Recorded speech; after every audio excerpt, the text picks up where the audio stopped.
महसूल विभागामार्फत आयोजित छत्रपती शिवाजी महाराज महाराजोत्सव अभियानांतर्गत राष्ट्रनेता प्रधानमंत्री नरेंद्र मोदी यांचा जन्मदिन ते राष्ट्रपिता महात्मा गांधी यांची जयंती सेवा पंधरवडा उपक्रम निमित्त तहसील कार्यालय मार्फत गोंडपिंपरी येथील खैरे कुणबी समाज भवनात दिनांक 27 सप्टेंबर 2025 रोजी माननीय उपविभागीय अधिकारी श्रीमती तिवारी यांच्या अध्यक्षतेखाली व माननीय आमदार देवराव भोंगळे यांच्या प्रमुख उपस्थितीत महाशिबिराचे आयोजन करण्यात आले। त्यामध्ये तालुकास्तरीय सर्व विभागाचे अधिकारी आपल्या कर्मचाऱ्यांसह उपस्थित होते। कार्यक्रमाचे प्रास्ताविक माननीय तहसीलदार शुभम बाहकर यांनी केले व कार्यक्रमाची रूपरेषा व महत्त्व समजावून सांगितली। लाभार्थ्यांना विविध दाखले, रेशन कार्ड, ट्रॅक्टर व रोटावेटर वितरण, भोगवटादार वर्ग 2 ते वर्ग 1 चे आदेश वितरण, दिव्यांगांना व्हीलचेअरचे व इतर साहित्य वाटप, बीबी केअर किट, घरकुल लाभार्थ्यांना चेकचे वाटप, भूमिहीन लाभार्थ्यांना पट्टे वाटप इत्यादी सेवांचे वितरण करण्यात आले।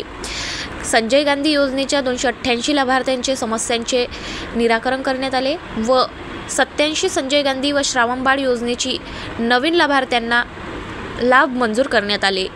माननीय आमदार महोदय यांनी गोंडपिंपरीमध्ये प्रशासनामार्फत चालू असलेल्या उल्लेखनीय कामाचे कौतुक केले। माननीय उपविभागीय अधिकारी तिवारी मॅडम व तहसीलदार शुभम बाहकर यांनी सेवा पंधरवडा या उपक्रमाचा उद्देश जनतेपर्यंत शासनाच्या सेवा त्वरित व सुलभरित्या पोहोचवणे हा आहे। त्यामुळे नागरिकांनी आपल्या प्रलंबित प्रकरणाचा निपटारा करून घेण्यासाठी या सेवा पंधरवड्याचा लाभ घ्यावा असे आवाहन केले। गाव माझा न्यूजकरिता राज कपूर भाटके, गोंडपिंपरी, चंद्रपूर।